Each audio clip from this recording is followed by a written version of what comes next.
Quem desceu lá, o Zé? Eu não, tô aqui. Eu não tô enxergando nada lá embaixo. Esse cidadão tá lá embaixo, cara. Tá dormindo aqui. Cochilou aqui, foi pra lá embaixo. Ana, daqui de cima dá melhor pra você jogar. Vai lá, Rafael, ajuda lá. Tem uma corda aí não? Não adianta descer não, viu? Você não vai conseguir subir com ele. Nossa senhora, ele vai descer mais despencar lá pra baixo. Tá caindo aí. Sobe, doido. Mas não tem corda não, não tem. Vem de 4 pés! Tá aqui.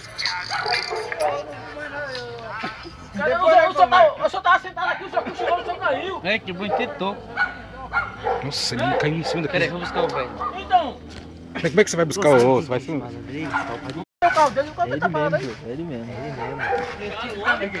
Pai do moleque.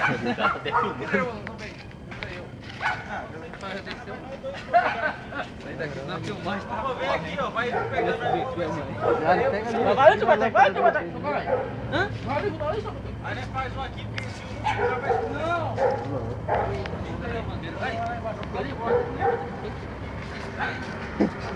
Vai dar.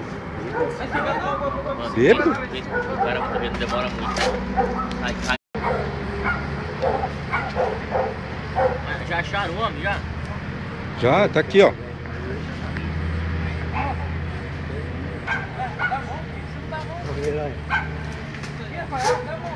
É bom crescer ele, Rafael.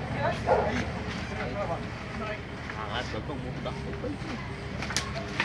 Segura, velho. Segura a mão dele. Ele botou a cabeça, né?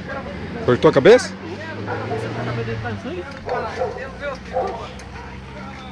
Não, tá bom, tudo bem. Calma, agora peraí, agora só tem calma. Não sei como é que ele vai subir, ele não desceu, né, Zé? Sim.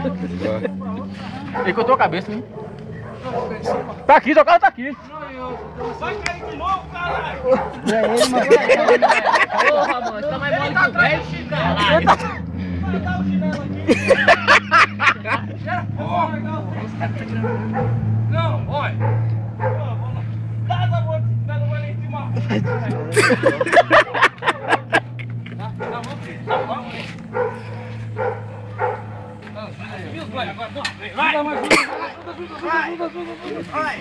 Eita, porra!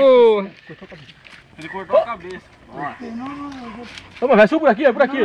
Por aqui, ó, por aqui, ó, por aqui, suba por aqui, ó. Foi susto já. Oi, o senhor tava sentado aqui, ó. O senhor tava sentado aqui, aí o senhor cochilou, caiu pra trás. Foi bom, velho.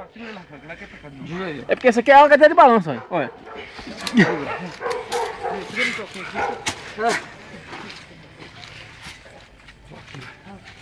Tá aqui em cima? Por favor, Dá sorte você tá vivo, cara. Não, tá bom.